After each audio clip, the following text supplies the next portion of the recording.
있어가지고 제가 낙도선교 총무했습니다. 그래서 그때는 여기 이제 상리교회라는 데서 모여서 또 흩어지고, 한 번은 저 장산도 그 막금도 갔고요. 한 번은 완도의 소모도, 그 대모도 소모도 있더라고요. 그래 이제 갔었는데, 그때 사실 제가 처음 목포 왔거든요. 그전에는 정읍, 정주 거기는 가봤고, 대학교 입학하자마자 전라도는 가본 적이 없어가지고, 거기에 제가 대학교 입학하는 그해 3월 달에 전라도가 어떤가 한번 가보자 해가지고 정읍에 왔었고요. 그리고 이제 그 다음에 우리 신학교 때 목포 왔었는데, 그래서 목포 그때 그 선착장 옆에서 지금 생각하니까 그게 시장이에요. 역에서 이렇게 가는, 역에서 걸어가는. 거기서 음식을 먹었는데 얼마나 맛있던지 음식이요. 또 음식 종류도 많고요. 근데 오늘 우리 또 갈비탕 정말 맛있네요. 정말 맛있습니다. 너무 맛있게 잘 먹고, 그래서 감사합니다. 사실 천천히 하면 끝도 없고, 이 책 자체가. 그래서 제가 어떤 지향점을 가져야 되는데, 어쨌든 제가 제 자신을 다스려야 됩니다. 뭐 여러분 탓도 아닙니다. 제가 빨리빨리 하면 되는데, 그래도 이거 꼭 알아야 된다, 저거 꼭 알아야 된다 보면 또 끝도 없습니다. 그러니까 빨리빨리 중요한 거, 심오한 거 이런 거 중심으로 하고, 이제 책이 번역이 잘 돼 있으니까요. 그렇게 보시면 됩니다. 자, 그래도 조금만 더 16페이지에 보시면 칼빈이 누군가에 대해서 잠깐만 우리가 한번, 여기 이제 제가 쓴 논문인데요. 생명의 말씀상에서는 이 논문이 정말 자기들은 가장 귀하다고 생각한다고 그렇게 또 이야기하더라고요. 그런데 칼빈은 아까 말씀드렸듯이 갑작스럽게 회심하기 전에 뭐가 되고자 했느냐, 어릴 때 사제가 되고자 했어요. 사제가. 그래서 그 아버지가, 칼빈이 노아용이라는 데서 태어났거든요. 우리나라로 말하면 저 평안도쯤 되는 데입니다. 프랑스의 북부 쪽입니다. 프랑스는 어떤가 하면 파리 쪽이 높고 점점 낮아지다가 저 네덜란드 가면 완전히 저지대잖아요. 네드라는 말이 낮다는 뜻이거든요. 그래서 영어로 로우랜드라고 하거든요, 네덜란드를. 그런데 그 파리에서 계속 낮아지면서 내려가는 그 북쪽에 피카디 지방이라고 있습니다. 피카디 지방. 그 지방에 노용이라는 도시가 있습니다. 노용도 저는 이제 가봤는데요. 노용이라는 도시는 작은 도시인데, 그 도시가 작지만은 여러분 나중에 이제 한번 가보십시오. 혹시. 그럼 벌판이 있어요. 여기 시골같이 벌판이 있고 길을 통해서 쭉 들어가는데 금방 눈에 띄는 게 큰 성당이 눈에 띄어요. 그게 노용 성당이에요. 그러니까 동네는 적지만은 카시드랄 대성당이 있어요. 그 노용 대성당에서 이제 칼빈의 아버지가 오늘날로 말하면 집사 역할을 했어요. 거기에서 서기 역할을. 이제 그러니까 칼빈은 자연스럽게 또 거기에 당제라고 아주 좋은 그러한, 그 당시에 첫 번째 사제는 참 흠모할 만한 좋은 사제가 있었어요. 뭐 사제 교리가 좋다니까 사람이 좋은. 그러니까 칼빈도 어릴 때부터 사제가 되고자 했어요. 그래서 사제가 되려면 성직록이라는 걸 봤거든요. 성직록. 성직록이라는 게 뭔가 하면 록이라는 말은 녹봉이라는 뜻입니다. 녹봉. 그러니까 급료. 그러니까 성직자가 될 사람을 미리 급료를 주는 거예요. 책임을 지고. 우리는 이런 거는 좀 배워야 돼요. 그러니까 주의 종들은 사실상 좀 등록금이나 책 정도는 제공하고 공부시켜야 되거든요. 이건 우리 교단이 해야 됩니다. 그런데 칼빈은 그걸 하나도 받기도 힘든데, 그때는 똑똑하면 사제합니다. 사제. 최고 똑똑하면 사제시킵니다. 그런데 칼빈은 그 사제의 성직록을 2개나 받습니다. 하나도 받기 힘든데.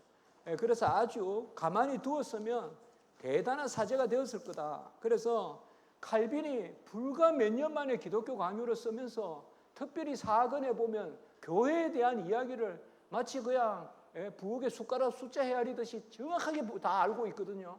그는 어릴 때부터 칼빈이, 그 명민한 칼빈이 로마 캐톨릭에 대해서 많이 책도 읽고, 그리고 그 교회에서 뛰어놀면서 그 칼빈의 그 배자가 쓴 전기 보면 칼빈이 그 도서관에 노용 커시드랄의 도서관에서 책을 어릴 때부터 많이 보았다. 근데 제가 그 노용 성당에 갔을 때 아마 저는 그 전기를 알기 때문에 어느 구석에 가보니까 옛날에 도서관 했던 흔적이 있더라고요. 마치 우리나라에 옛날에 보면 이렇게 대나무 같은 거 이렇게 해가지고 흙 이기 가지고 담쌌잖아요. 꼭 그런 흔적이 있더라고요. 그래서 이게 옛날에 도서관의 흔적이다. 그래서 저 속으로 칼빈이 어릴 때 여기서 공부했었겠구나. 전 전기를 아니까. 그래서 그렇게 명민했습니다. 자, 그리고 칼빈은 사제가 되려고 했는데 그거에 만족하지 못하고 그 다음에는 칼빈이 다른 것을 하고 싶어해요. 그게 바로 뭔가 하면 르네상스가 이태리 르네상스는 우리가 알다시피 단테라든지 뭐 보카치오라든지 페트라르카라든지 이탈리아의 르네상스는 주로 소설이나 이런 게 발전했고 그다음에 북구 르네상스는 덴마크나 뭐 네덜란드나 이런 데는 뭐 미술이 발전했고 프랑스 르네상스는 뭐가 발전했느냐?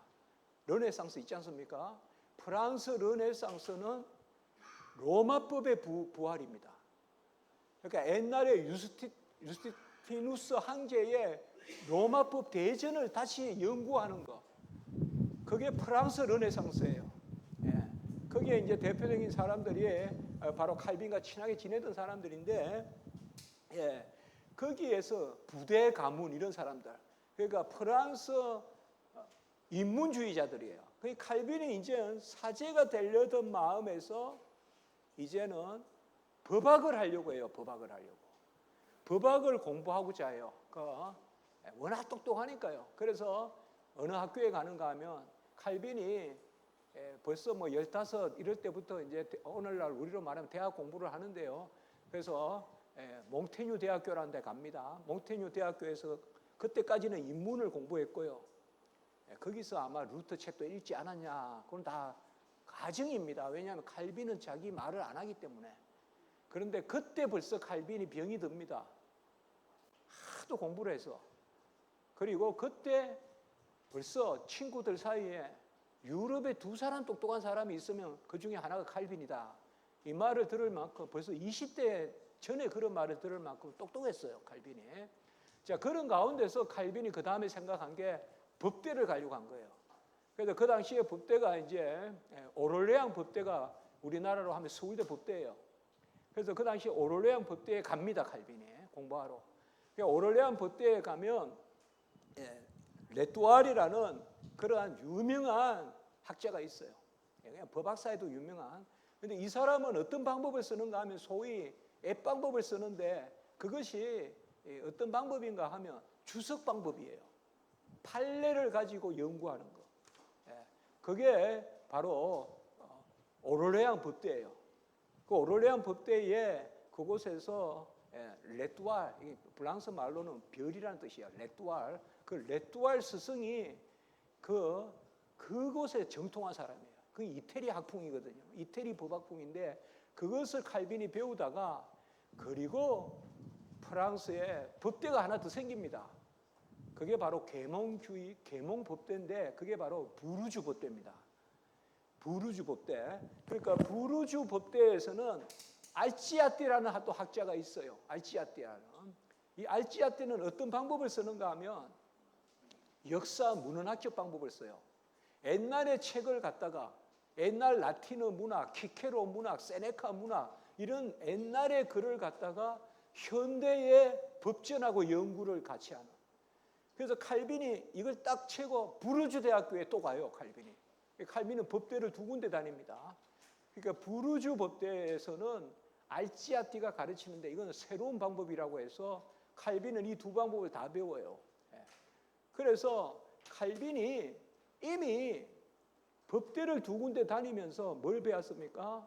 주석하는 법을 배우고 그 다음에 문헌을 배우고 고전을 인용하는 걸 배우고 이거 상문에서 상당히 중요한 거잖아요. 그걸 배웠단 말이에요. 그래서 칼빈이 이 2 법대에서도 칼빈을 그냥 가만히 두었으면 법학사에 남을 법학자가 됐을 겁니다. 명민했단 말이에요. 워낙 뛰어나니까요. 제가 한국에 오자마자 서울대 법대에서 발표를 했었습니다. 서울대 법대에서 교회법과 우리 헌법의 관계에서 오자마자 최병조 교수님이라는 분이 어떻게 저에게 연락을 해가지고 그분이 로마법을 전공하신 분이에요. 그때 제가 이야기를 하면서 칼빈의 법, 그래서 한국의 헌법은 교회법을 이거 연구해야 된다. 옛날에 항승수 박사 이런 분이 그 이승만 정권 때 항승수 박사님 이런 분이 헌법을 만드는데 그분이 독실한 기독교인이거든요. 목사님이에요, 그분이. 영어를 잘하셨는데, 그러니까 그런 분들이 상당히 교회법을 많이 수용했거든요. 우리 한국 헌법에. 그러니까 그런 이야기하고 있습니다. 그러면서 제가 물어봤어요. 오를레안 법대 아닙니까? 몰라요. 부르주 법대 아닙니까? 부르주 법대는 알아요. 부르주 법대는 다 알더라고요. 그래서 제가 거기 칼빈이 거기서 나왔습니까? 그렇습니까? 그래요.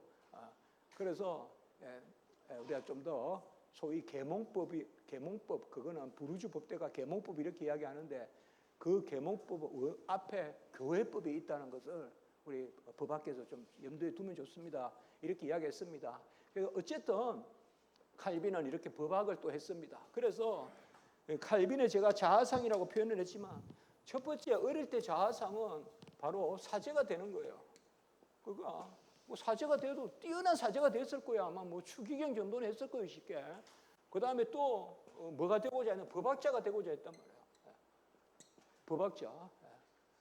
그런데 여기에서 또 칼빈이 그치지 않아요. 소위 기독교 인문학자가 되고자 해요, 이제. 그 기독교 인문학이란 게 뭔가 하면 크리스찬 휴머니즘인데 우리가 알다시피 대표적인 인물이 에라스무스예요. 에라스무스. 영어로는 이라스무스라고 하죠. 에라스무스. 그 기독교 인문주의자가 되기 좋아요. 사실 우리가 인문주의자, 르네상스 이라면 막 오늘날로 세속주의자 이렇게 쉽게 생각하기 쉽지만 다 기독교인들이에요. 그 당시에는. 그러니까 크리스찬 휴머니스트라고 그래요, 우리가. 크리스찬 휴머니즘. 그러니까 이들은 뭔가 하면 고전을 연구하고 헬라어 이런 번역에 관심이 있고 성경 번역 이런 거 있지 않습니까? 그리고 수사학 같은 데 관심이 있고 그런 것들에 뛰어난 부분을 보인단 말이에요. 그래서 칼빈이 여기에서 또 심취해요. 심취해서 라틴어 뭐 이런 거 배우고 헬라어 배우고 이런 것도 하고 그다음에 아까 얘기했던 부대 가문. 그 프랑스 르네상스의 최고의 일문은 부대예요. 기욤 부대라고. 여러분들이 나중에 파리의 시청에 가보시면 시청을 오텔이라 그러는데 시청에 가보시면 그 기둥에 이름이 부대라고 적혀 있어요. 그만큼 유명한 사람이에요. 이 부대 가문하고 칼빈이 친해요. 그런데 칼빈은 이제 세 번째 뭐예요? 기독교 인문주의자가 되고 싶었다. 기독교 인문주의자. 그러니까 그 당시에 에라스무스는 뭐 유럽의 최고 지성이라고 하지 않습니까? 그 에라스무스가 그 당시에 세네카의 관용론을 주석해요. 세네카는 누굽니까? 바로 네로의 스승이에요.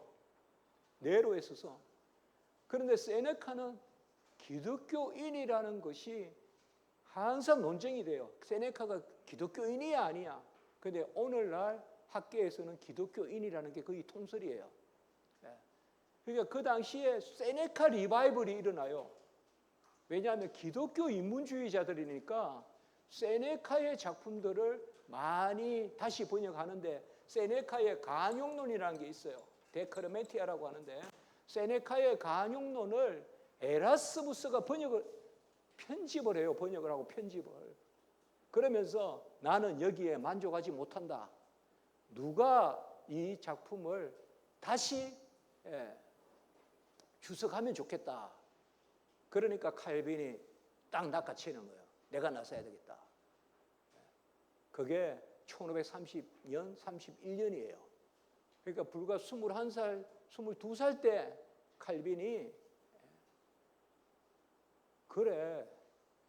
사실 그 당시에는요, 대학교 다니고 이럴 때 글 같은 거 이렇게 씁니다, 논문도. 근데 칼빈이 이상하게 글을 안 써요, 빨리. 2대 지성이란 말을 들어도. 근데 제가 생각하기에는 하찮은 거 안 쓰겠다 이거죠. 에라스무스가 못했다면 내가 해보겠다 하는 식으로 쓴 거예요, 책을. 그게 그 유명한 칼빈의 1532년에 세네카의 간용론 주석을 쓰는 거예요, 칼빈이. 1532년에. 그러니까 1532년 이걸 써가지고 이제 프랑크푸르트 책 박람회에 출품합니다. 여러분 요새도 프랑크푸르트 독일에 거기에 박람회는 유명하거든요. 근데 옛날에는 프랑크푸르트에서 책 박람회 때 그때 모여가지고 책 사고 이렇게 하는 거예요. 요새 같은 무슨 서점이 있거나 무슨 온라인 이렇게 해서 뭐 배달을 하거나 이런 게 안 되니까 거기에 출품을 하는데 이제 거기에서 쫄딱 망합니다. 안 팔리는 거예요, 책이. 그러니까 이제 여기서부터 이제 칼빈의 생애가 이제 비로소 이제 계속 승승장구 올라가다가 뭔가 칼빈이 이제 뭔가 쓴 맛을 보는 거예요, 이게. 그리고 이제 아버지가 죽고 뭐 어쨌든 아버지하고도 좀 관계 아버지가 대단했거든요. 근데 이제 그런 일들이 일어납니다. 그러면서 여차하고 칼빈이 이쯤 해서 로마 캐톨릭 성직록을 포기합니다. 나는 로마 캐톨릭 이제 그게 사지 안 되겠다는 거죠. 그게 성직록을 포기하고 그 다음에 떼따블이라는 사람이 있어요. 유명한 사람입니다.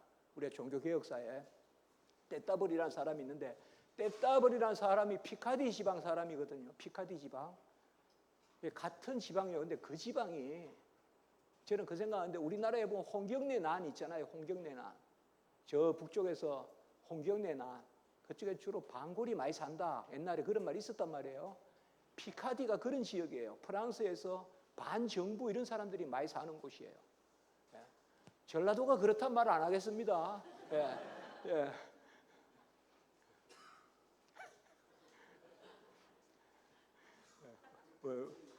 저는 경상도지만 좀 만만치 않습니다. 우리 집안도. 우리 그러니까 저는 친해요 이쪽하고. 근데 하여튼 그런데요. 그 떼따블이 상당히 중요한 인물이에요. 기독론에 있어서. 근데 떼따블을 만나고 그런 일들이 보이는 가운데 1533년 11월쯤에 파리 대학 학장이 취임을 해요. 니콜라스 콥이라고. 파리 대학 학장이에요. 오늘날로 말하면 파리 대학 전신이에요, 그게. 근데 그 당시에 보면 그냥 작게 시작한 거죠. 뭐 우리나라도 옛날에 오늘날 대학교가 뭐 기아집 하나에서 시작하듯이 거기에 학장 취임하는 연설문을 칼빈이 써요. 그 1533년 11월에. 근데 그 연설문을 백주 대낮에 이제 총장 학장 취임할 때 읽는데 그 연설문이 난리 나는 연설문인 거예요. 그게 니콜라스 콥 총장 연설 사건인데 거기에 내용이 뭔가 하면 팔복을 가지고 다루는데 마태복음 5장에 완전히 그리스도의 유일하신 중보. 여러분 로마 캐톨릭 중세는 다수 중보 아닙니까? 중보의 복수성이라 그러거든요. 우리는 중보의 유일성이잖아요. 로마 캐톨릭은 사제 중보잖아요. 천사도 중보고 마리아도 중보고 교황도 중보고 사제도 중보고 중은 성인도 중보고 막 중보자 개념이 우리하고 완전히 다르잖아요. 근데 칼빈이 여기에서 유일하신 중보만 이야기하고 그리고 마태복음 5장을 본문으로 삼아서 그거 가지고 오직 은혜 이걸 이야기해요. 믿음, 그리스도. 거기에서 벌써 율법의 완성, 그리스도 이런 개념을 이야기한다고요. 그래서 이때 그날 밤에 그 다음날 일어나니까 존재할 수 없잖아요. 이러가 죽잖아 이러면 도망을 치는 거죠. 그래서 칼빈이 이제 프랑스를 떠나는 거예요. 도망을 치는 거예요. 이게 1533년 11월이에요. 자, 그러면 칼빈의 회심이 언제 있었을까요? 우리가 유축한데 요 사이에 있었겠죠. 왜냐하면 칼빈의 세네카의 간요론 주성은 인문주의 작품이거든요. 그런데 아까 제가 말씀드렸듯이 시편 주석 서문에서 칼빈은 뭐예요? 아까 갑작스럽게 회심했고 이제 내 영혼이 내 심령이 가르칠 만하게 되었다. 이 말은 성경을 가르칠 만하게 되었다는 거예요. 그리고 칼빈은 그 이후로 어떤 다른 작품도 안 씁니다. 성경에 관한 것만 씁니다. 멜랑흐톤이라든지 다른 종교개혁자들은 옛날에 배웠던 걸 또 글도 씁니다. 부처나 이런 사람들은 법학에 대한 글도 써보고. 그러나 칼빈은 이런 자기의 뛰어남이 있어도 회심 이후로는 성경 외의 것은 안 씁니다. 칼빈이. 그렇게 본다면 세네카의 데 크레멘티아 이것은 칼빈이 남긴 유일한 인문주의 작품이에요. 그리고 1533년에 니콜라스 코 총장 연설 사건은 분명히 이거는 해심한 문건이에요. 아까 진리애로의 해심이라 그랬잖아요. 참 교리애로의 해심, 개신교애로의 해심.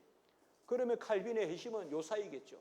1532년에서 1533년 사이가 칼빈의 해심기라고 보면 됩니다. 그리고 저는 이제 너무 논쟁 안 해도 됩니다. 여기에 막 박사 논문도 있다니까요.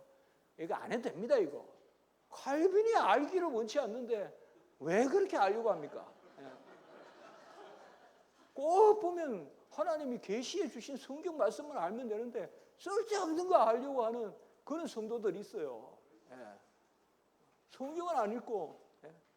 자, 그러면 어떻게 이 33년에 이런 일이 있고 그 다음에 불과 1535년에 기독교 강요 8월 달에 기독교 강요를 초판을 다 쓴단 말이에요.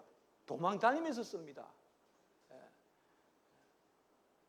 도망 다니면서 어느 날 이제 저 밑에 남쪽으로 도망을 다니면서 어느 날 불을 켜보니 그게 배자의 전기에 나오는 이야기입니다. 피곤해서 자다가 눈을 떠보니 책이 눈앞에 쫙 보이더라 이거예요. 그게 루이 디띠리라는 사람의 집으로 도망간 겁니다. 루이 디띠리라는 사람은 로마 캐톨릭에서 개종한 사람이에요. 그 당시에. 개종했는데 그 사람이 개인 도서관을 가지고 있었어요. 요새는 무슨 공립도서관, 사립도서관이 있지만 옛날에는 개인이 도서한단 말이죠. 장서를. 그래서 옛날에 그 미국에도 가보니까 무슨 잘 사는 집에 가니까 다 집안에 도서관이 있어요. 게티 하우스나 이런 데 가보니까 그게 옛날의 모습이에요. 그 집으로 도망을 친 거예요. 하나님의 은혜죠. 그곳에서 책을 읽으면서 칼빈이 책을 읽으면서 도망가는데 워낙 똑똑하니까 앵간한 건 다 암기하는 거예요. 그러면서 자료도 거의 정확하게 책을 가지고 인용한 게 아니라 기억하면서 쓴 게 1536년 작품이에요. 1535년 기독교 강요라고요. 근데 이건 다시 이야기하겠지만 나중에 루이 디띠르는 벽보 사건이라고 해서 본격적인 박해가 일어나거든요. 프랑스에. 그때 다시 재개종합니다. 다시 로마 캐톨릭으로 갑니다. 그러니까 우리 참 하나님의 섭리죠. 칼빈의 기독교 강요 쓰게 하려고 루이 디띠를 개종시켰다가 다시 다 쓰고는 다시 저쪽으로 보낸 거죠. 뭐 그렇게 생각합니다. 이 부족한 조언도 신학교 들어오기 전에 1년 동안 기도원 있었습니다.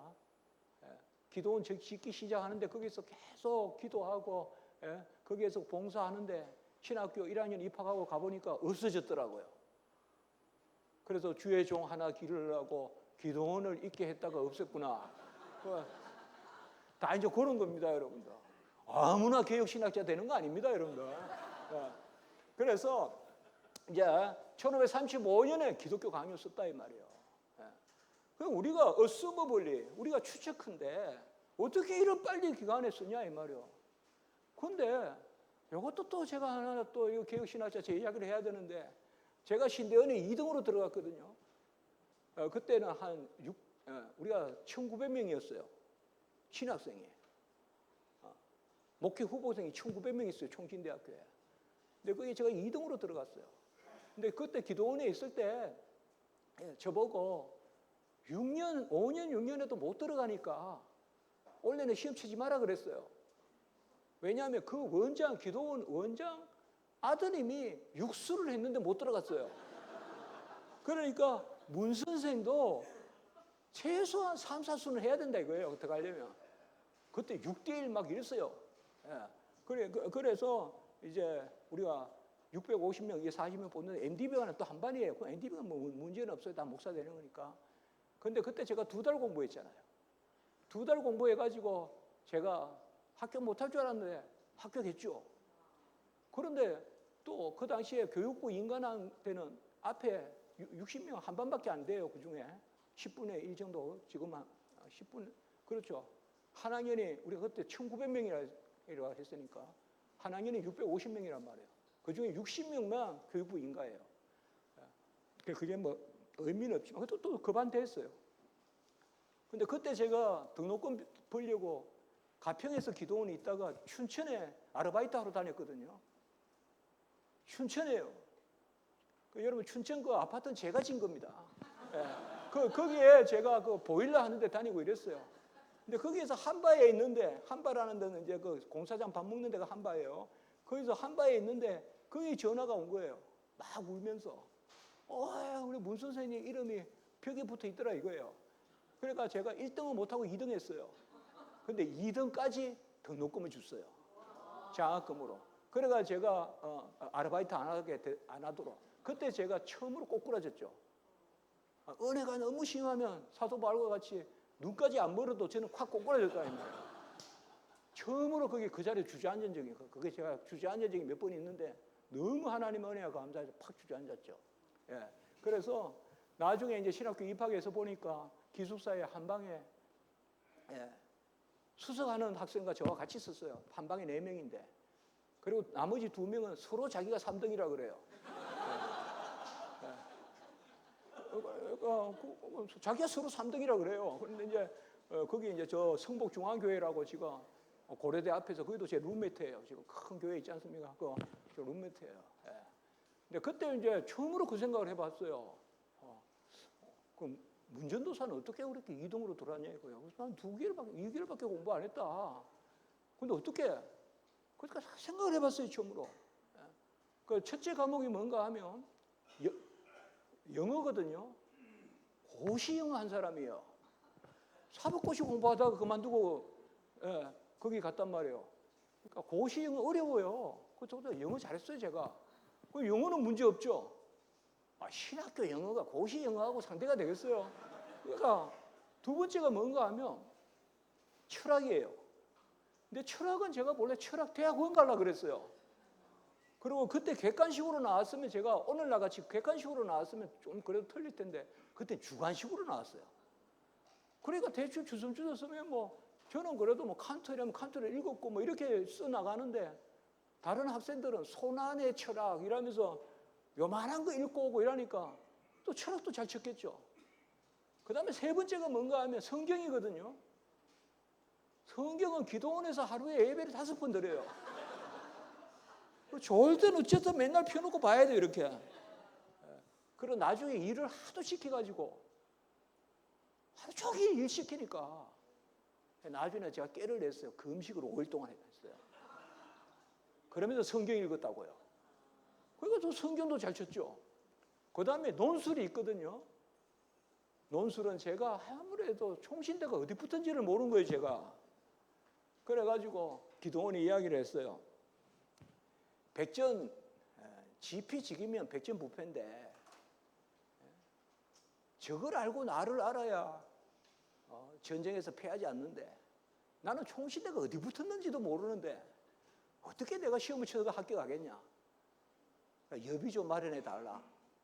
거기 앞에 가서 한 2박 3일간 좀 머물면서 공부하고 싶다 그랬어요. 그러니까 그 당시에 돈을 이렇게 해가지고 줬어요. 그 당시에 뭐 무일품이니까. 그래가지고 총신대 앞에 처음으로 총신대가 왔어요. 사당동에. 그 밑에 초등학교 처음에 들어갔어요. 여기가 총신대인 줄 알고. 그래 그 위에 있대요. 위에 가보니까 초등학교만도 못해요. 그래서 뭐 대학교가 이런 데가 있나. 강신대는 총신대보다 훨씬 크죠. 그래서 총신대 이제 그 가가지고 그때 앞에 여관에서 지금은 없어졌는데 그 여관에서 이제 있으면서 총신대 가서 그 여관에서 공부도 하고 그래서 거기 총신대 지하에 가서 논술이 뭐 나옵니까 물어봤어요. 그러니까 제가 어떻게 압니까 그러더니 이거 많이 사가요 하면서 책을 하나 줘요. 요만 가느다란 거 뉴에이지 뭐 비판 이런 거 있잖아요. 그때 막 음악에 뭐가 사탄이 있다 막 이런 거 많았어요. 그래가지고 그거 달달달달 외웠어요. 시험 쳤는데 나왔겠습니까? 안 나왔겠습니까? 2개월 만에 차석으로도 들어가요. 이분은 3년 만에 기독교 강요를 썼어요. 그러니까 하나님 은혜라고요. 하나님 쓰시면 막 이렇게 써버린다고요. 근데 가만히 생각해 보세요. 사제니까 기본 교리는 확실히 알겠죠. 로마 캐톨릭도 니케아 신경, 칼케도 신경 다 봤거든요. 그래 기본 교리는 안단 말이에요. 그 다음에 법학자니까 아까 이야기했죠. 두 가지 주석을 배웠고 그 다음에 문헌학. 이게 얼마나 중요합니까? 성경을 성경으로 해석하는 거. 그리고 고전으로 돌아가자. 어거스틴 작품을 우리가 읽고 이러는 게 얼마나 중요합니까? 이걸 아까 두 가지 다 배웠죠. 그러니까 주석학을 배웠고 문헌학을 배웠고 기독교 인문주의자니까 수사학을 배웠고 어떻게 말을 잘하는가. 그러니까 이제는 뭐예요? 요 사이에 회심해서 갑작스럽게 회심해서 성경을 손에 드니까 기독교 강요가 나오는 거죠. 이렇게 되는 거예요. 이게 하나의 뜻인 거예요. 먼저 준비시키고 저 같아도 설렁설렁 하나님이 준비시킨 거예요. 지나고 나보니까 신학교 보내려고. 신학교 간다 생각도 안 했어요. 저는. 그런데 이제 하나님 앞에 기도하면서 이제 고시 공부 안 하겠습니다. 저는 신학교 가겠습니다.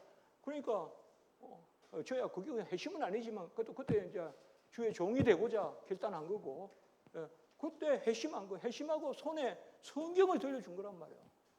이 사람에게 성경을 들려주니까 이 작품이 나온 거다. 기독교 강요가. 그러니까 우리가 이렇게 알면 돼요. 이게 참 극적으로. 그래서 하나님이 이끈 삶이다. 그래 좀 지나가시고 21페이지 보세요. 그러니까 칼빈의 이런 생애 이 정도로 제가 좀 재밌게 설명을 했어요. 하나님이 사용하시는 사람이다 이 말이에요. 그래 21페이지에 보면 가짜스러운 회심과 초기 신학적 저자 그것도 여러분들 보시면 되겠어요. 22페이지에 보세요. 22페이지의 둘째 줄. 나의 마음이 갑작스러운 회심으로 가르칠 받을 만함. 영어로 말하면 teachableness, 라틴어로 말하면 도킬리타스, 가르칠 만함. 이게 너무나 중요합니다.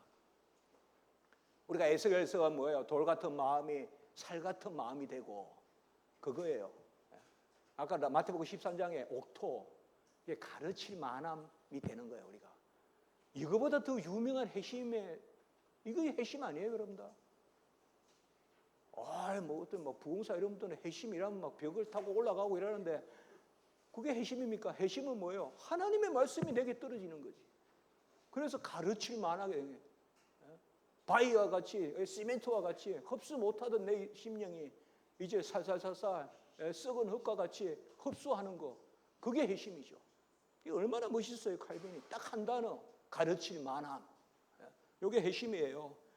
그래서 그 밑에 여섯째 줄 밑에 22페이지에 오직 성경만을 유일한 텍스트로 손에 잡았다 이거예요. 제가 이제 해석하는 거예요. 칼빈의 생애를. 이때부터 성경만 손에 잡았고 칼빈은 그 외에는 다른 거 안 했어요. 뭐 시를 쓰고 뭐 다 잘할 수 있겠지만 그런 거 안 했어요. 그냥 무조건 성경만 가지고 주석하고 설교하고 교리책 쓰고 신앙 고백서 쓰고 신앙 교육서 쓰고 그게 칼빈의 생애예요. 그래서 그 밑에 보면 성경의 교사요 해석자요 수호자다. 이건 제가 칼빈에게 주로 붙여주는 이야기예요. 성경의 독토르, 인터프레스, 그 다음에 쿠스토스. 쿠스토스가 지키는 자, 수호자라는 뜻이에요. 라틴어로요. 성경의 교사요 해석자요 수호자다. 그리고 또 쭉 한번 내려갑니다. 26페이지 바로 보겠습니다. 여러분 제가 다 뭐 설명해 주면 여러분들이 책 살 필요가 없잖아요. 그러니까 집에서 읽으시고 이제 오늘 제가 떠나거든 사모님하고 두 분이 여름 내내 텐마루에 앉아서 기독교 강요 읽으세요. 자 3페이지 보시면 기독교 강요는 교훈적 신앙 고백적 변전적 특성이 있다. 이게 또 중요한 이야기입니다. 이것도 제가 이렇게 규정합니다. 그냥 이거는 요 세 가지를 간단하게 제가 설명을 할게요. 교훈적이다는 말은 것은 성경 전체에 가르침이 들어있다 이 말이에요. 교훈적이다. 그 다음에 신앙 고백적이다 이거는 한마디로 진리인데 나에게 진리다 이 말이에요. 자 요셉이 구렁에 빠졌어요. 요셉이 감옥에도 들어갔어요. 근데 하나님이 건져주셨어요. 그 말씀은 진리니이다. 그런데 내가 어려움을 겪는데 그때는 요셉은 요셉 이야기고 나에게는 하나님이 없어. 이러면 이거는 고백이 아니에요. 성경은 창세기부터 계시록이 다 나에 대한 말씀이에요. 그게 고백이에요. 요셉의 하나님이 나의 하나님이고 다윗의 하나님이 나의 하나님이고, 이 신앙 고백적이라는 거예요. 쉽게 설명했어요. 저는 학생들에게 그래요. 믿지 않는 것은 답안지에 쓰지 마라 그래요. 그런데 교수님한테 배운 게 다 믿습니다 하니까 쓰는 거잖아요. 이게 우리 신앙 고백적이라는 거예요. 우리 신앙은 신앙 고백적이란 말이에요. 컨페셔널을 하단 말이에요. 그러나 제가 미국 가서 어느 교수님 보면 가르치는데 본인도 안 믿어요. 정말 그런 분 있어요. 기독론을 다 가르쳤는데 마지막에 학생이 물었어요. 선생님, 참 하나님 참 사람 믿습니까? 하니까 생각해 봐야 되겠는데 이렇게 했단 말이에요. 무슨 생각을 해요? 고백을 해야지. 그러니까 이게 신앙 고백적이에요. 그러니까 기독교 강요는 사변적이지 않아요. 이게 칼빈이 기독교 강요에 보면 헛된 사색 이런 말 많이 하거든요. 그건 전부 로마 캐톨릭을 비판할 때 쓰는 말이에요. 쓸데없는 사색한다 이 말이에요. 쓸데없는 생각하고. 그래서 아까 말씀했죠. 브레비타스, 파큐리타스. 같이 합시다. 간결함, 유용함. 간결하게 우리 신앙생활에 유익한 것만 말해라 이거예요. 이게 우리 신학이라거든요. 이게 개혁신학이거든요. 그때 심오하다 이 말이에요. 심오하다는 게 그게 복잡한 게 아니거든요. 그리고 변증적이라는 것은 이미 아시겠지만 옳은 것은 옳고 그런 것은 그렇고 그런 것은 폐하고 옳은 것은 세우고. 저도 부족하지만 제가 나서야 된다고 집안에서 생각할 때는 나섭니다. 알파고스 그거 안 된다고 해서 제가 그 총회에서 발표하고 나서 2주 만에 3분의 1이 나갔다 하더라고요. 알파 하는 분이 저한테 이야기했어요. 2주 만에 3분의 1이 나갔다. 그런데 저는 알파고스 이런 거 조심해야 됩니다. 그렇게 이야기했습니다. 그냥. 그리고 다락방 안 된다 했습니다. 그때 정말 제가 협박도 많이 당하고 그랬습니다. 다락방 우리 교단에도 못 들어갔고 장신에도 못 들어갔습니다. 그때. 제가 그때 다락방 총회에서 발표했지 않습니까? 다락방 안 된다. 네. 그리고 WCC 반대하는 책 2011년에 부산대에 2년 전에 썼습니다. 제가 써야 되겠다 생각하고요. 그다음에 WEA 2021년 우리 총회에서 거론이 되고 여기에 나학수 목사님 이런 분들 많이 하실 때 저 책 썼습니다. WEA 반대하는 거. 그리고 올해도 또 제가 이쪽 지역에 어떻게든 제가 이번에는 맡았습니다. 아니 전라도 쪽에서만 반대한다 이래서 제가 어떻게 신앙 문제를 그런 식으로 지방색같이 이렇게 몰고 가냐. 말도 안 되는 소리 하지 마라. 그리고 내가 전라도 사람이야. 그래서 제가 여기에 WEA 반대 대책위원회에 신학 제가 연락이 왔습니다. 그 강신대 교수님한테. 문 교수님 그것 좀 위촉하고 싶은데 맡아달라. 처음에는 안 한다 했다가 잠시만 기도해 보겠습니다. 기도하고 하겠습니다 그랬어요. 그리고 당장 이야기하라 그랬어요. 그쪽에 사랑의 교회 측에 신학 논쟁하자고. 그 처음에는 신학 논쟁 본인들이 하자 해놓고는 제가 신학 논쟁 하자니까 안 하겠다는 거예요. 지금 그래요. 저는 공식적으로 제기해 나왔어요. CBS든 CTS든 신학 논쟁하자. 한국 교회가 바로 알 권리가 있다. 왜 옳다 그러면서 왜 뒤로만 자꾸 문 교수 틀렸다 그러냐. 그러니까 예컨대 그게 변증입니다. 변증. 옳은 것은 옳고 그런 거. 그래서 저는 기독교 강요는 3가지 특징이 있다. 교훈적, 고백적, 변증적. 그리고 이것은 우리 신학자들도 이래야 되고 또 목회자들도 이래야 되고 성도도 이러한 측면이 있어야 됩니다. 모든 성경 교리에 올바로 서고 교훈적 그리고 신앙 고백적 마음으로 믿고 입으로 시인하고 로마서 10장 10절에 그런 고백적이어야 되고 그리고 변증적이어야 됩니다. 잘못됐다 할 때는 저는 신천지 이런 거는 글 안 씁니다. 그거 굳이 안 써도 당연한 이야기 아닙니까? 그거는. 신천지가 잘못됐다는 걸 모르면 어떡합니까? 그러나 이제 뭔가 이렇게 아슬아슬하면서 이렇게 이야기하는 것은 아니다. 그때는 그래서 제가 그때 다락방도 절대 안 된다 딱 이야기해서 처음에 유광수 목사 저하고 1대1로 논쟁하요. 왜 제가 이단하고 안 씁니까? 그러니까 또 서신으로 왜 제가 이단하고 서신 교환합니까? 저를 제 등을 지켜보는 제자들이 많습니다. 제가 그랬어요. 그렇게 못합니다. 그러니까 총회가 이단은 총에서 해가지고 필요하면 신학자들이 자문을 구하든지 이렇게 순서대로 발표. 제가 이제 그때 이제 그렇게 했습니다. 그래서 칼빈은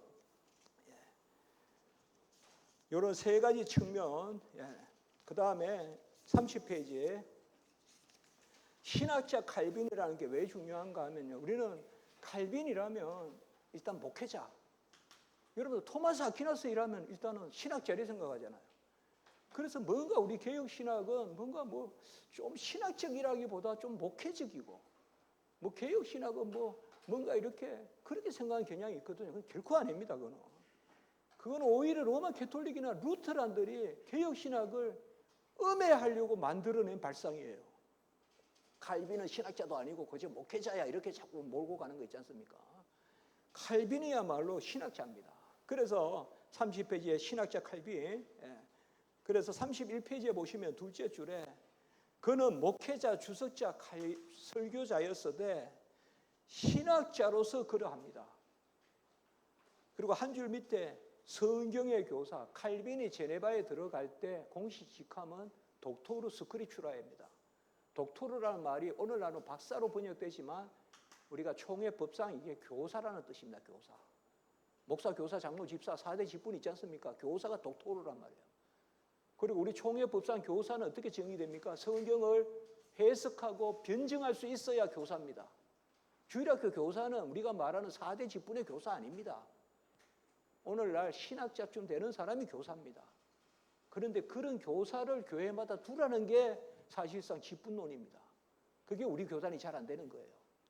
그러니까 교회 안에 신학자도 두라는 거예요. 총회 안에도 두고.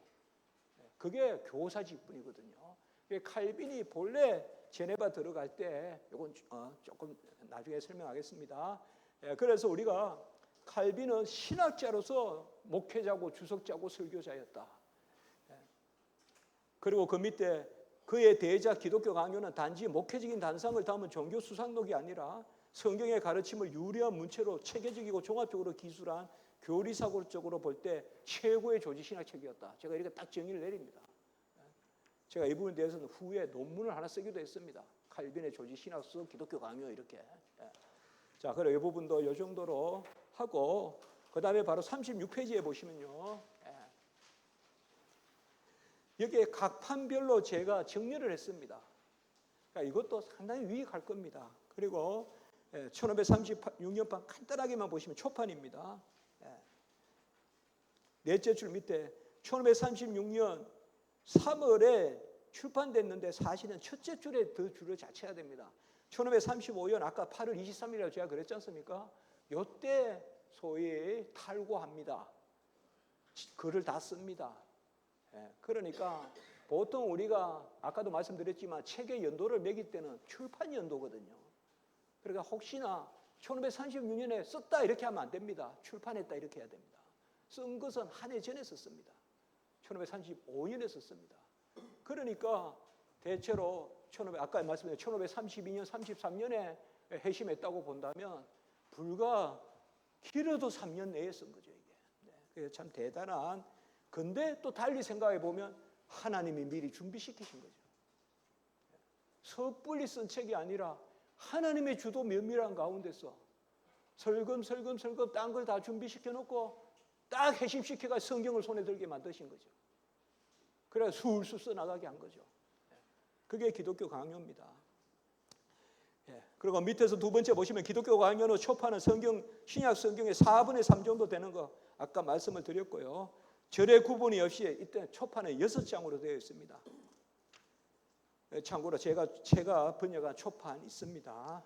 여기도 넘어가는데 제가 좀 꼭 잘 권하고 싶은 것은 40페이지나 이런 데 보면 제1장, 제2장 쭉 설명해 놓은 거 있죠.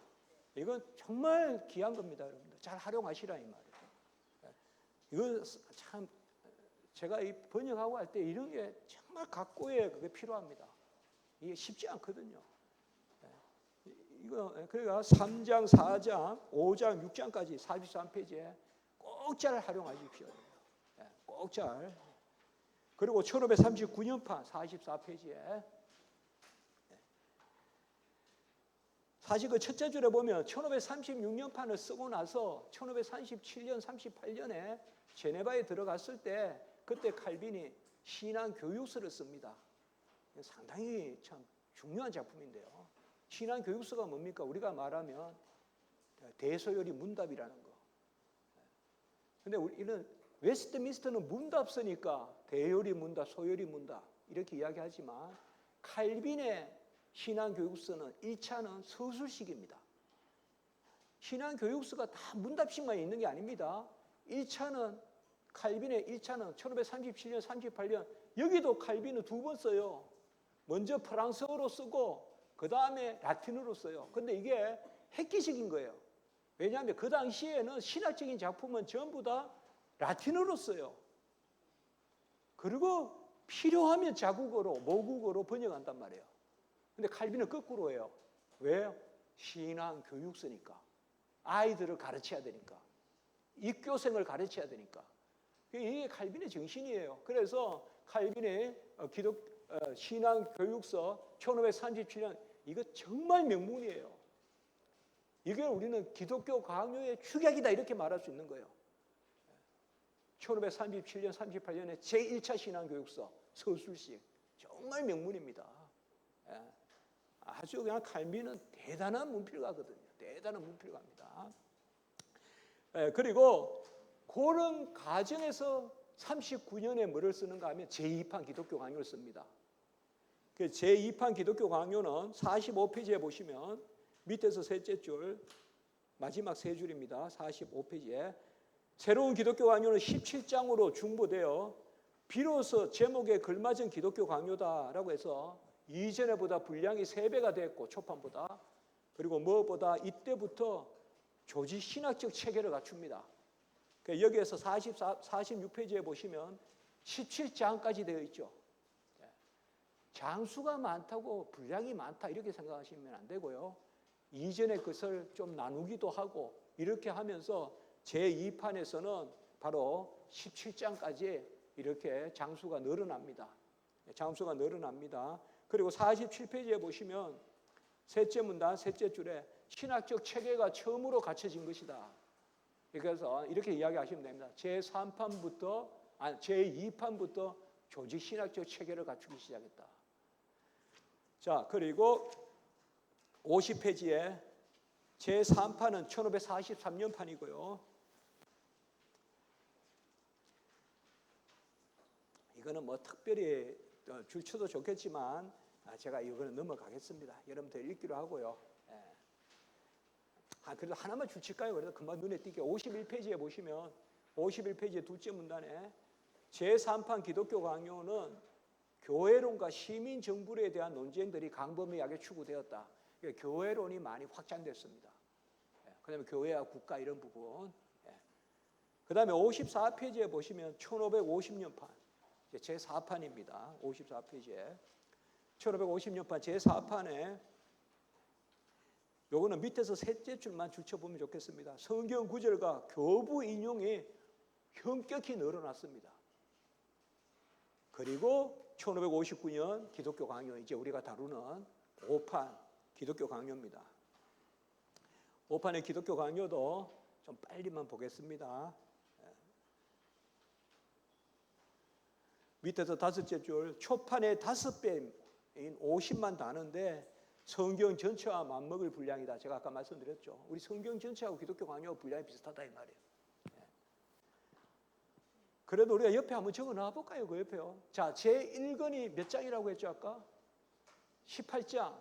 몇 절인가 하면 160절이에요. 제1권은 18장에 160절.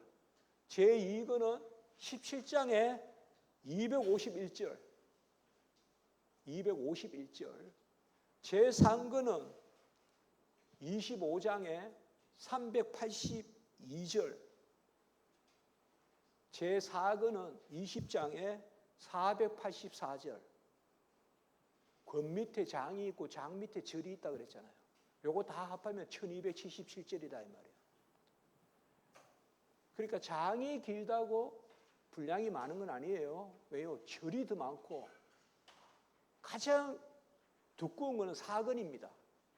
사근이 가장 두껍고 그 다음에 사근보다 조금 얇은 게 3근이고 그거보다 좀 많이 얇은 게 2근이고 가장 얇은 건 1근입니다. 그런데 신학교에서 가르쳐 보면 시간은 역시 1근이 가장 많이 걸리고 1, 2근이 많이 걸립니다. 그러니까 이번 우리가 이렇게 나누는 것도 강좌도 1, 2근이 시간이 많이 걸릴 겁니다. 근데 여러분 제가 오죽하면 집에 가지 말라고 그렇게 당부를 하겠습니까? 이게 제가 참 예통함이 있는 거예요. 이게 아까 3근 이거 정말 잘 배우면 너무 좋거든요. 그러니까 집에 가지 말고 만사 제쳐놓고 앉아 계세요. 핸드폰을 끄시라고요. 자, 정말 잘 체크하면 좋습니다. 자, 거기에서 그래도 한번 적어 놓으시라고요. 1근은 몇 절이라고 했죠? 277절, 160절, 2근은 251절, 3근은 382절, 4근은 484절. 그래서 그 밑에 줄에 4근의 구도는 사도신경의 순서를 따랐다. 자, 그리고 56페이지에 제가 이런 것을 지금 하는 거 좀 빨리 하려고 하는데 그래도 빨리 본문으로 들어가고 싶은데 그 선지식을 좀 가지면 좋으니까요. 56페이지에 보시면 둘째 줄에 칼빈은 다음 제목에서 보듯이 세 줄 밑에 가장 적합한 방식의 이런 기독교 강요다라고 해서 칼빈은 이 마지막 5판에 만족을 했어요. 그래서 했고, 그 다음에 나오는 제1차 신앙교육서 아까 중요하다 그랬죠. 그거와 기독교 강요 이 마지막 판의 비교 이런 거 여러분들 잘 활용하십시오. 이것도 그냥 넘어갑니다. 그리고 61페이지에 1559년판 기독교 강요의 구조와 교리적 분류. 그게 밑에서 둘째 줄 보면 사도신경의 체제에 따라 제1근 성부, 제2근 성자, 제3근 성령, 제4근 교회, 조지신학의 종합적 체계적 방법, 이게 우리의 방법입니다. 종합적 체계적 방법에 따르면 제1근은 선악과 신론, 2근은 인간론, 기독론, 3근은 구원론, 종말론, 4근은 교회론. 그건 아까 말씀을 드렸어요. 그리고 1근, 2근, 3근, 4근 이렇게 분류를 했습니다. 이 표는 여러분들 제가 30주제로 풀어서 기독교 강요에서도 적용한 겁니다. 이게 옛날에. 그러니까 여러분 꼭 30주제 풀어서 기독교 강요 꼭 한번 보십시오. 그 책은 많이 봅니다. 스터디도 많이 하고요. 요거 이렇게 62페이지부터 63페이지까지 요 표를 잘 생각하시면 돼요. 기독교 강요 4권. 요거 제가 정리했어요. 거기에 주제도 정리해놨고 교리도 정리해놨죠. 요건 다 제가 정리한 겁니다. 칼빈의 어떤 목차에 나오는 게 아니라. 그래서 여기에서 요 주제로 여기에서 중요한 주제인데 요거는 교리적으로 이런 교리에 해당한다. 그래서 장, 주제, 교리 이렇게 했죠. 그래서 그것은 여러분들 보시면 되겠습니다. 그리고 64페이지에 제1근부터 4근까지 또 정리를 했습니다. 제가. 그래서 특별히 66페이지 보세요. 66에서 67이 1근에 대한 설명이에요. 근데 여기에서 제가 정말 책상에 앉아서 칼빈의 기독교 강요를 쭉 이렇게 서술하듯이 쓴 거예요. 이게. 그리고 중요한 것은 여기에 갈로 안에 라틴어를 넣었어요. 제가. 그렇게 보세요. 66페이지에 보시면 종교의 씨앗, 모습, 불씨들, 그 다음에 67페이지에 영감, 조명, 가마 다 중요한 라틴어, 다 칼빈이 쓴 단어들만 썼어요. 여기에서. 그래서 저는 어느 정도 이 정도는 정리가 돼 있어요. 쭉 쓸 만큼. 그래서 1근, 그러니까 이런 걸 잘 활용하시란 말이에요. 다음에. 그래서 제가 해서가 아니라 조심스러운 말씀이지만 앞으로 기독교 강요는 여기서 인용하시라고요. 여기에서 정확하게 번역됐고 라틴어에서 번역됐고 틀린 거 인용하지 마시고요. 그러니까 여기 인용하고 기독교 강요 1근에는 이런 게 있다 할 때 이걸 가지고 좀 사용하시라고요. 여러분들이. 지금 여기에 이거는 쉬운 건 아닙니다. 여러분들. 제가 그래서 68페이지에 보면 제2근도 보세요. 2근도 70페이지하고 71페이지에 꼭 이 정도 분량으로 쭉 설명이 났죠. 죄책과 오염이 증가되고 자유의지가 상실되고 그 다음에 경륜에 있어서 다양하고 뭐 쭉 이야기했죠. 그리고 71페이지에 여기에서는 제가 다 중요한 것은 갈로의 라틴어 주격으로 써서 여러분들이 활용하기 쉽게 그렇게 했습니다. 자, 그리고 72페이지에는 상권. 자, 상권에서 74페이지에서 75페이지에 또 그 정도 분량으로 의의 지형과 그리스도의 연합, 그 다음에 가마, 또 승인, 확신 이런 세 가지 요소, 그리고 이런 거쭉 구원적 믿음 이런 개념도 쭉 이야기했습니다. 이것도 여러분들 보시면 되고요. 제4권 76페이지에 제4권도 78페이지 80페이지까지 봐보면 제4권에 대해서도 제가 교요를 설명을 했죠. 제4권에 대해서도. 그래서 80페이지에 보시면 아이고 뭐 이제 집에 가서 요거 4권 요거까지 읽으면 되겠네 하면 안 됩니다. 자, 80페이지에 보시면 1559년판 기독교 강요에 개진된 칼빈 신학인데 이게 뭔가 하면요. 소위 칼빈 신학의 센트럴 도그마 논쟁이라는 게 있습니다. 칼빈 신학의 중심 교리가 뭔가? 우리는 보통 예정론 이렇게 이야기하죠.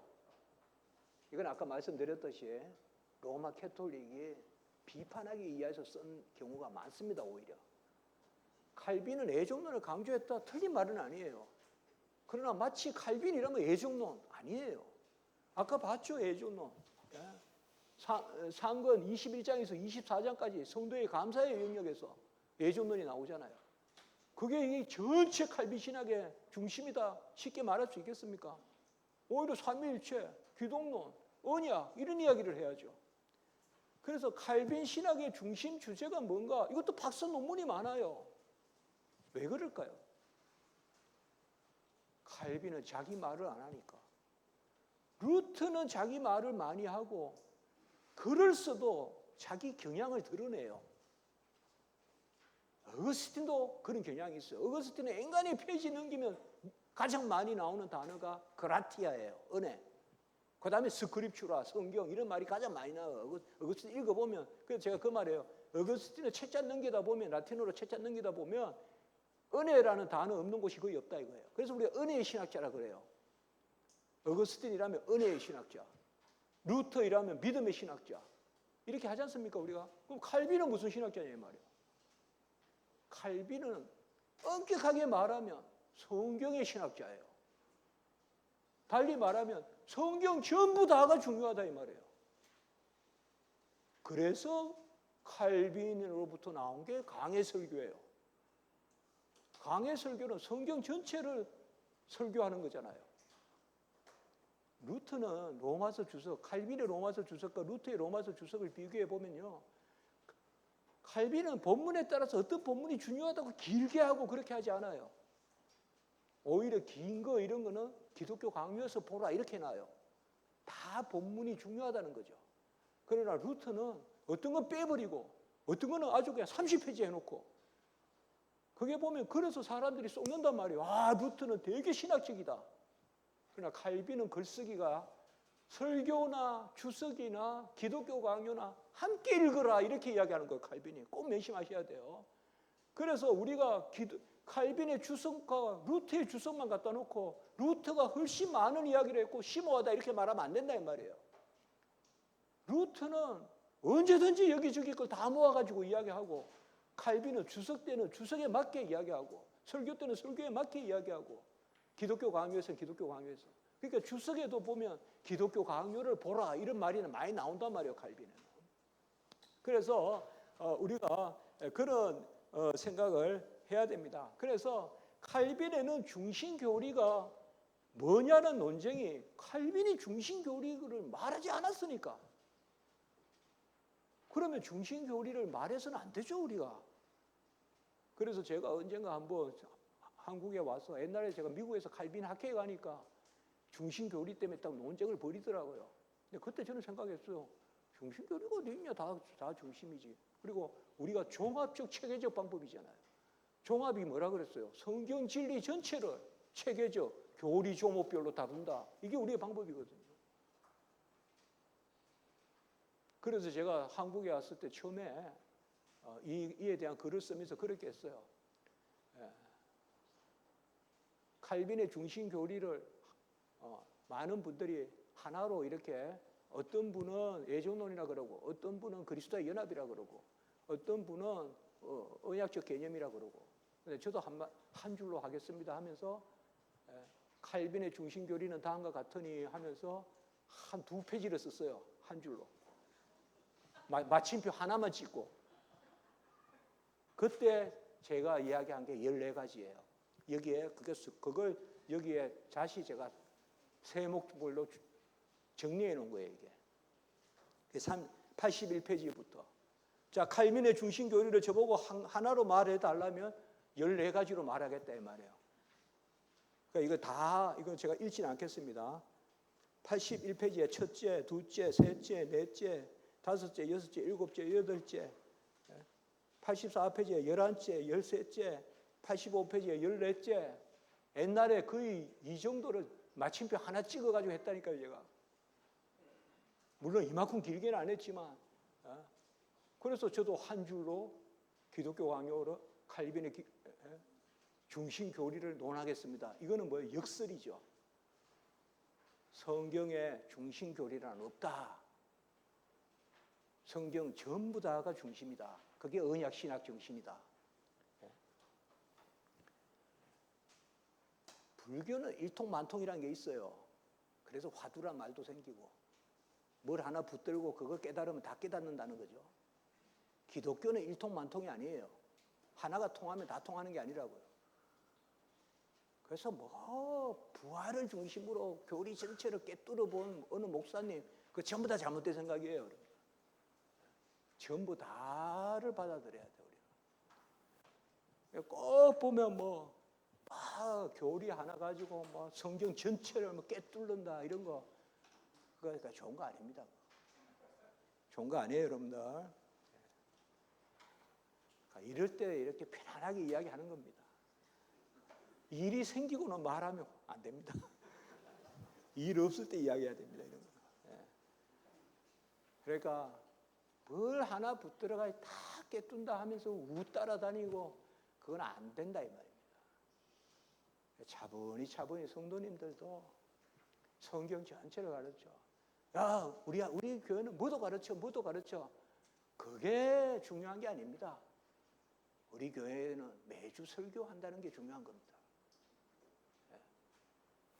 저도 신학생들 보지만 신학생들이 무슨 과목을 들었다고 바뀝니까?